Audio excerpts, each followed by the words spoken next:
Putting money on a Green Dot debit card is very easy to do. Today I'm gonna show you how to do it. Set up direct deposit with your employer or government benefits provider. You will need to provide them with your Green Dot account number and routing number. Once direct deposit is set up, your funds will be automatically loaded onto your Green Dot card on your payday. Visit a participating retailer such as Walmart, CVS, Walgreens, or 7-Eleven.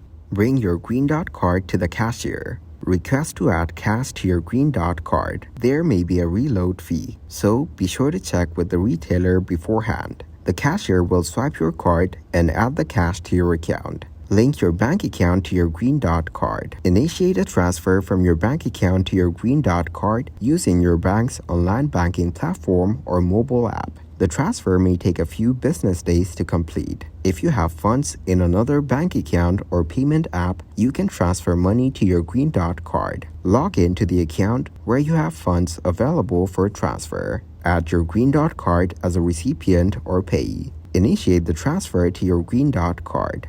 Be sure to enter the correct card details. The transfer may take a few business days to complete, depending on the sending and receiving banks. If you're expecting a tax refund or government benefits, you can have them deposited directly onto your Green Dot card by providing your card information to the appropriate entity. Some third-party payment services, such as PayPal or Cash App, may allow you to transfer money to your Green Dot card. Check with the specific service for details on how to initiate the transfer.